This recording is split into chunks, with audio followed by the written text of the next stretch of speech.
Welcome. Welcome to one more Wednesday and welcome to one more BIMCO 15+15 webinar. Here we bring everything to you from shipping, reflecting that we are the practical voice of shipping. The concept is simple, 15 minutes of presentation, 15 minutes of question from you. I'm Michael Lund, I'm Deputy Secretary General here in BIMCO, and I have the great pleasure of being your host today.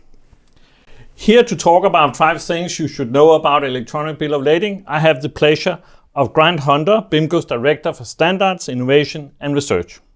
Without further ado, a warm welcome to you, Grant. The floor is yours. Thank you very much indeed, Michael. So 15 minutes on 5 things you should know about electronic bills of lading. And I was thinking, Michael, on the way here this morning, there's maybe actually 6 things, but maybe our audience here has probably already done the 6 things. So I think in the 6th thing you need to think about when you want to make a well-informed business decision about adopting electronic bills of lading is, of course, get information. And you get information by signing up to things like these webinars and lots of other resources available online. So I think we can probably tick that box and give ourselves a pat on the back. So that's the 6 things it's important to know. If you want to make decisions about this, get information. There's lots of information around about this. But the 5 things that I think you should know about in terms of electronic bills of lading, I've split into like 5 different categories. So what I want to talk about this morning is commitment. What is the level of commitment to adopting electronic bills of lading in our industry at the moment? What's the adoption rate in the liner industry? What is it in the bulk shipping industry? I then want to talk about people. These are absolutely fundamental to the whole thing. This is a process of change in our industry, and how people react to that change and how quickly they want to adopt that change is quite critical. So where do they fit into all of this as well? I then want to look at banking and finance. People are always often asked the question, where is the banking community in all of this? Are they, in favour of electronic bills of lading and digitalisation? So what role are they playing? And of course, the legal aspects as well. What is the legal situation in terms of electronic bills of lading and the use of electronic bills of lading around the world? Is it changing? What's happening and how fast is it changing? And then finally looking at the technical or the technological aspects. I think one of the key things that we often talk about with electronic bills of lading is interoperability. Do the platforms actually communicate with each other? Are they able to do that? What's the current status of that, and how important is it to the industry? So let's start off with commitment. Where is the industry in terms of committing to the adoption of electronic bills of lading? I'd just like to say the industry is committed to this. I think it is a good news story. We often talk about electronic bills of lading taking a very long time to get adopted by the industry. The technology has been around for many decades now, but all of a sudden we are beginning to see momentum and we are beginning to see traction.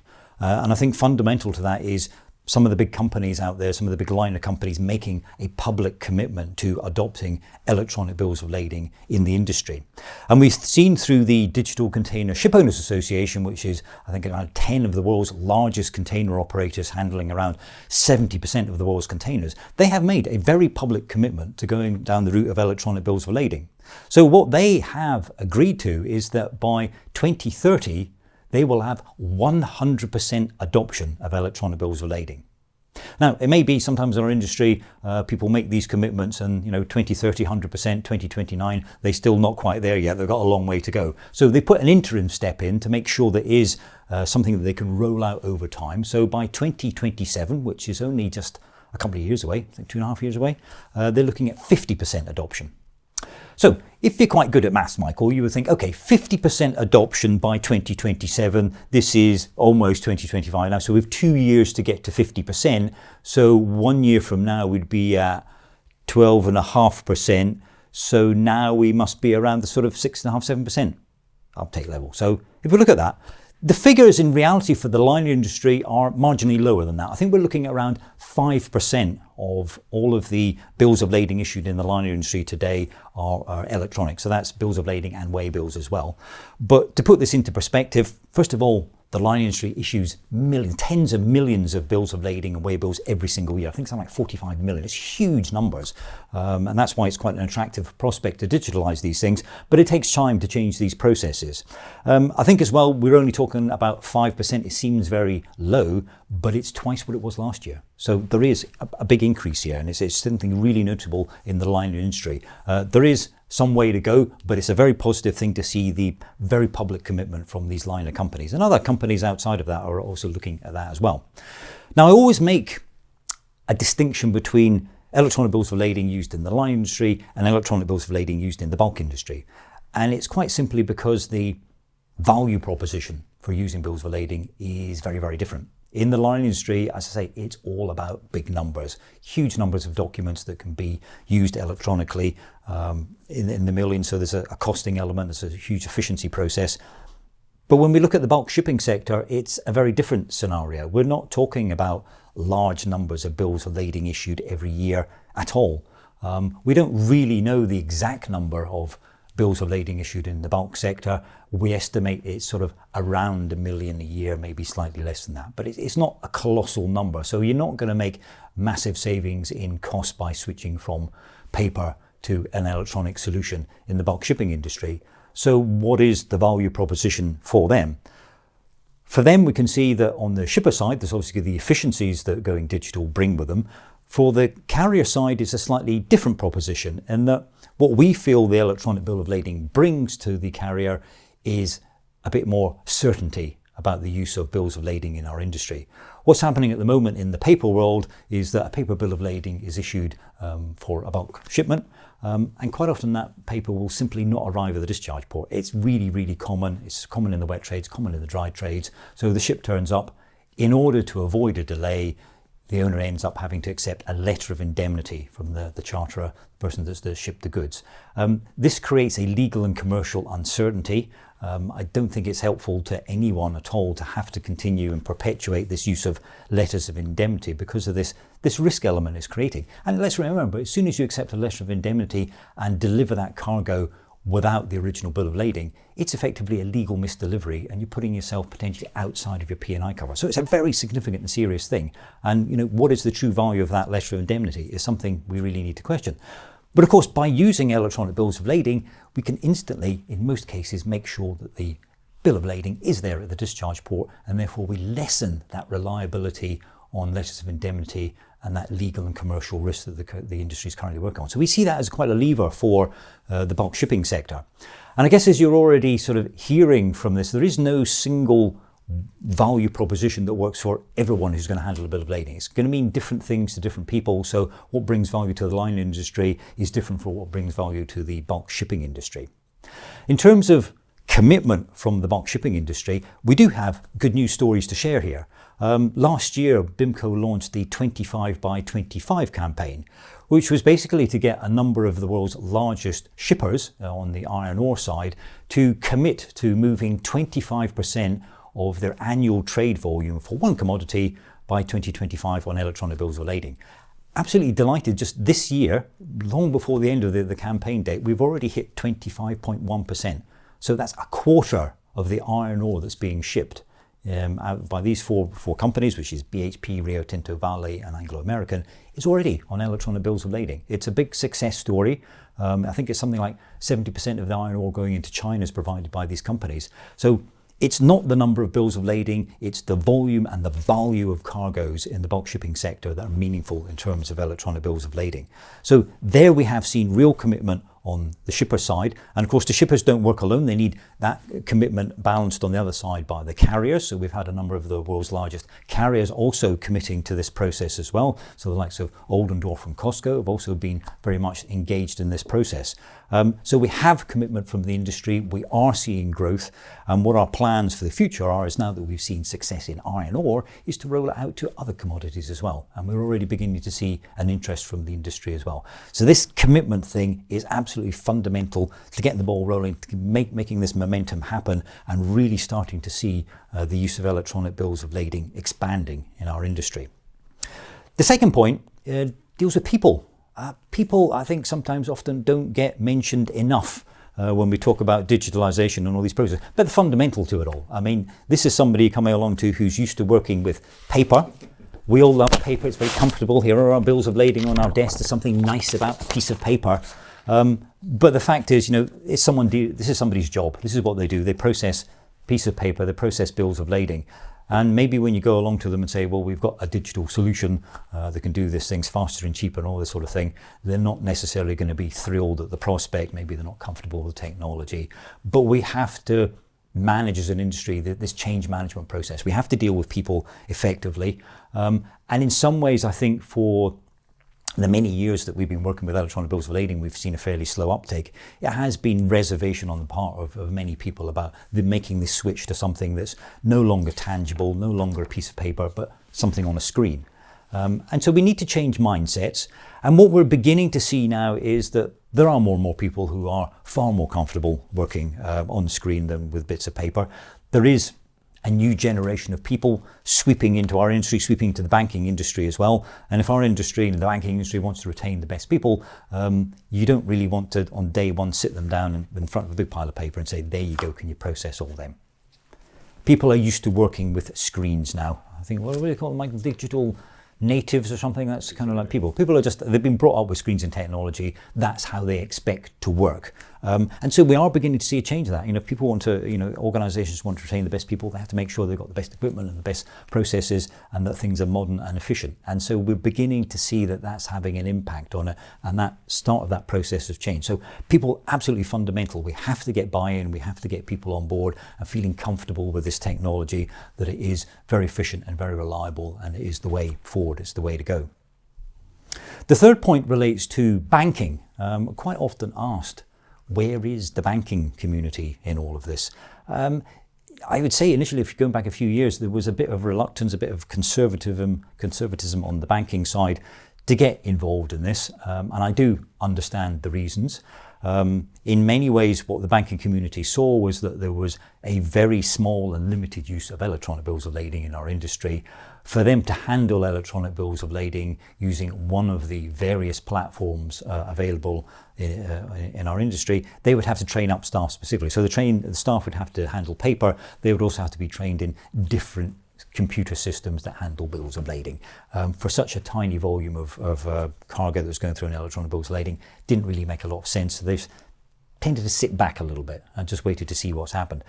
Really pleased now to see that the banks are coming forward. They also see the benefits of digitalization. They see that it's worth the investment in resources. And so we're seeing more and more banks getting engaged in pilot studies, actually carrying out their own tests on electronic bills of lading system. Just very, very recently, we had Lloyds Bank in the UK declaring that they've done one of these projects and they're very, very happy with it. There is an electronic bill of lading declaration that was issued by the Digital Container Shipowner Association that many, many banks have signed up to. They have publicly committed to going down the route of using electronic bills of lading. So now we've reached that turning point. I think the banks are very much on board. This is the big banks. We're also seeing a lot of medium-sized banks as well, and we're sure the smaller banks will get in there as well. That part is really essential when it comes to the aspect of trade finance and bills of lading. They will actually sort of trade the commodities while the vessel's at sea, or where you're looking to raise trade finance on goods as well. So really important to have the banking community on board, and we are now actually seeing that. So again, very, very encouraging message for the industry. The fourth point relates to the legal system. People often say, well, many laws and many jurisdictions don't actually recognize an electronic bill of lading. So we need to see legal reform in place before we can get a wider adoption of electronic bills of lading. This, to a certain extent, is true, but let's remember that people are already using electronic bill of lading systems and have been quite successfully for a number of years. And the way they've been able to do that is by agreeing a sort of a closed rule book system where all the stakeholders who will handle a bill of lading all sign up to a certain set of terms and conditions that say, by using this system, we acknowledge and recognize that this electronic bill of lading is the paper equivalent, or is the equivalent of a paper bill of lading. And so within that closed system, that walled garden, they are able to use electronic bills of lading. So again, it depends on everyone having signed up to that one sane system. But that's how it works at the moment. That's how it allows to happen. That's what gives recognition to these bills of lading. That makes sure that the international group of P&I clubs can say, okay, well, as long as you use one of our approved electronic bill of lading systems, we will treat, as far as P&I cover is concerned, we'll treat that electronic bill of lading in exactly the same way as a paper bill of lading. And that's what's been the basic principle underlying the use of electronic bills of lading up until now. But what we are seeing over the next few years, over the past few years really, is a lot of legal reform in countries around the world, and it's been driven by the Model Law on Electronic Trade Records issued by the United Nations, which has been adopted by a number of countries, notably initially by Singapore, who's been very much a pioneer in all of this, but latterly we've also seen the adoption of similar legislation in many other countries as well, and increasingly in European countries. Last year we saw the introduction in the United Kingdom of the Electronic Trade Documents Act 2023, or ETDA as it's better known. It's just celebrated its first birthday. The significance of it is that English law is the predominant law in the maritime industry. Most bills of lading issued in the bulk shipping sector certainly are based on English law. So the adoption of this law under the UK is really, really significant for international trade. So here for the first time, they clearly recognise an electronic bill of lading as being the functional equivalent as a paper bill of lading. So that is very, very significant. And the impact that will have is that it means that if the legal system you're using recognises that electronic bill of lading, then you don't need the reliance on the closed system rule books that we've had up until now. You can basically have the electronic system. The bill of lading is essentially based on English law as being the governing law for the purpose of the bill of lading, and so it simplifies the whole process. Now, it's very important we're involved in international trade that as many countries as possible reform their laws to recognise electronic bills of lading, and that is a process that's happening. How long it takes? Well, I think we're still a few years away from getting the majority of the world's international trading nations there, but it is a process that's ongoing. And I think the significant thing is that the process has started, and we're seeing more and more countries adopting these legal reforms. And because it's a model law, it means you can actually adopt it fairly quickly. Unlike an international convention, which often takes often decades to put in place, a model law, simply the country takes it and uses the basis of that to put in legislation in place. So it's a faster process, so it's something to be supported by the industry. So big changes on the legal front as well. But what this means essentially is that, yes, you can use electronic bills of lading now, and you should certainly get started now, but in the future, it's just going to get easier because the international legal framework is going to get simpler and it will recognise those electronic bills of lading. But it's something you can do now, just it gets better in the future. The final point number 5, relates to technology. The technology for using electronic bills of lading has been around now for 25, 30 years. It's robust, it's mature. In recent years, we've seen the adoption of blockchain-based technologies, but there are other technologies used. BIMCO doesn't particularly favour one technology over the other. If the system works, the system works. That's fine by us. But what we've seen in terms of these isolated platforms, they're little islands, digital islands that don't communicate with each other. It would be far better for the industry that if you issued a bill of lading under one platform, it could then pass to other platforms operated by other stakeholders in the system and then eventually be received back to the original platform. You can't do that at the moment. That is being worked on. Technologically, it can be done. What's missing in the interoperability solution at the moment is the legal interoperability. What happens to the liabilities as a document of title, as a bill of lading gets moved between the various platforms. So that is something that's been worked on. I hope very much by next year we'll see something more formative on that. But that's another key area. But again, it doesn't prevent you from using electronic bills of lading now. It is something else that will make the whole system easier to use in the future. So just to summarise very quickly, this is all about commitment, it's about people, it's about the banking industry getting involved, it's about legal development, and it's about technological interoperability. Thank you very much, Grant. Thank you for sharing all this insight. A lot of great points there. Now it's up to you. Put forward the questions in the Q&A session. And just to get us started, allow me to ask a question. If I'm a ship owner somewhere in the world who wants to get started on this, how actually to get started? Okay, well, a good way to get started, you need some basic information how to get started using electronic bills of lading. BIMCO is a founding member of the FIT Alliance, the Future International Trade Alliance, which consists of ourselves, the Digital Container Shipowners Association, FIATA, the freight forwarders, ICC, the International Chamber of Commerce, and SWIFT, the bank messaging system. So all coming from different aspects of the industry. And what we've done, we've created a website with lots of useful resources on it. And one of those resources is, a guide to getting started in electronic bills of lading for the different sectors. So if you're in the liner industry, if you're in the bulk sector, if you're in banking or whatever, or freight forwarding, there is a guide to help you. It's a very simple guide that you can read yourself. You can share with your customers or whatever if they also want to get on board but have a few questions. So after this, we will send out a link to all the people who have joined here today, so they can have a look at the Fit Alliance website and download whatever resources are suitable for them. Thank you very much. We have the first question coming here. The person here have heard about trade trust. Is that something that will solve these issues about the systems working together? Yeah, indeed. Trade trust is a system based in Singapore which attempts to create interoperability between various platforms without using APIs. And I think there's various sort of pilot studies done with it. So I think all of these innovations are very, very helpful. We're not, as an organization, looking to support or endorse one particular technological solution. I think that's for the industry to decide what best suits them. Chances are there will be different solutions operating at any one time, but trade trust is certainly one of them that's being looked at. But there are other interoperability solutions that are being examined as well. But trade trust, yeah, certainly. Great. This about systems working together is of interest to people, I can see.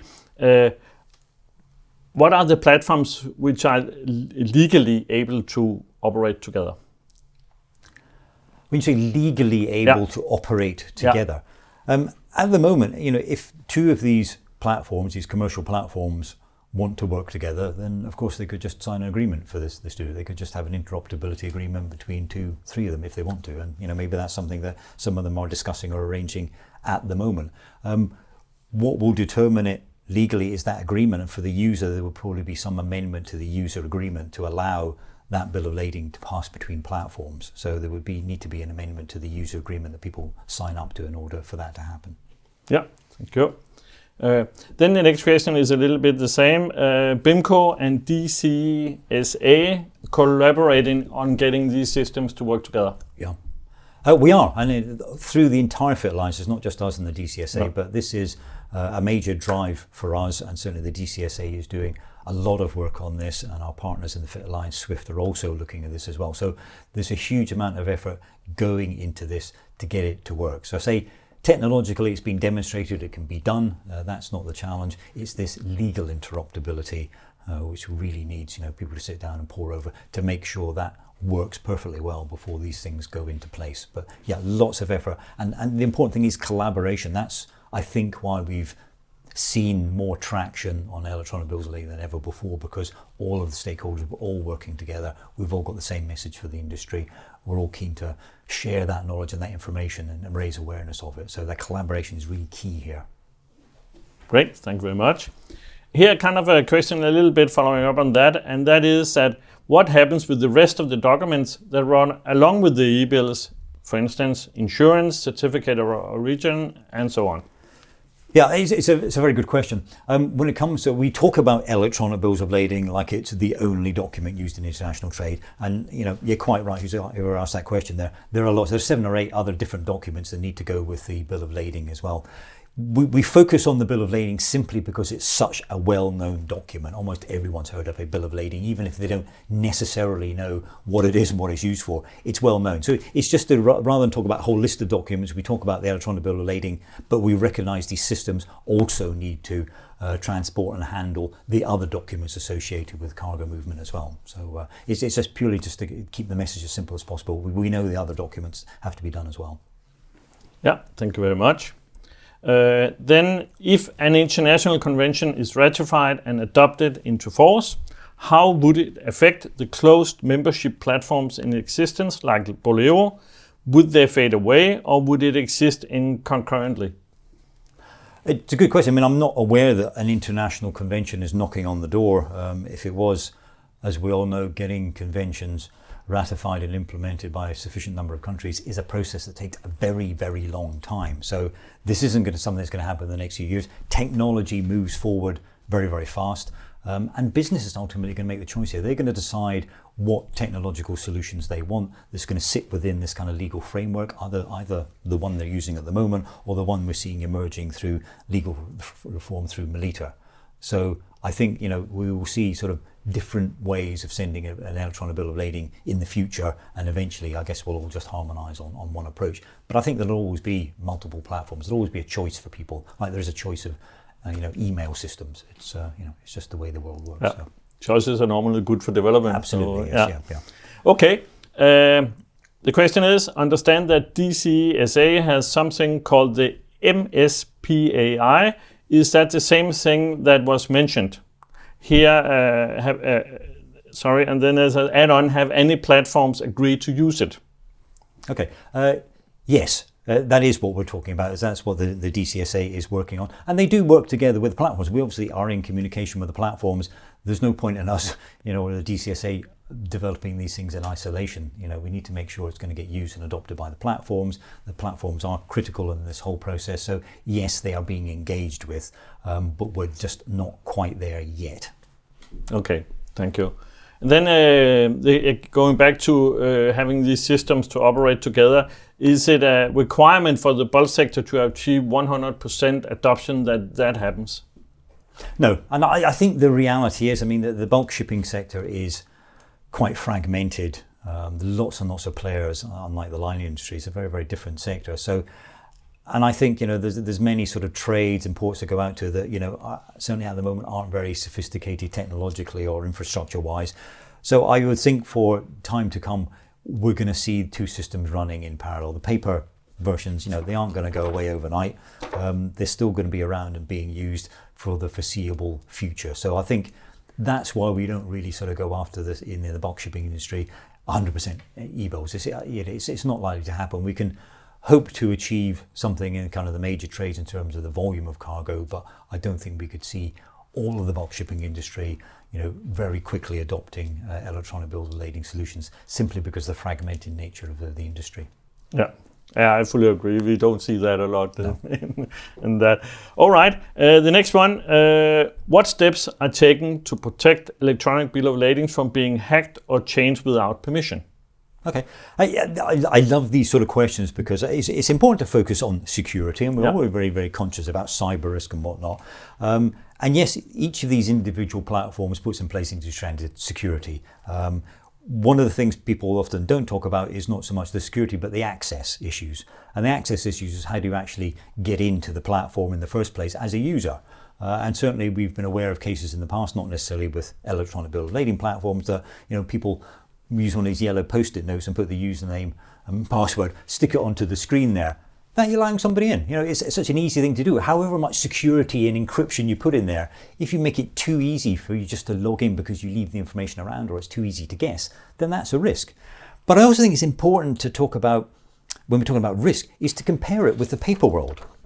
This is not a secure system at all. No. It's really easy to stick one of these in a photocopier and you've got another one instantly. It's not that difficult to do. It's much, much harder to replicate this in a digital world. The skills you require to hack into a system are significantly higher.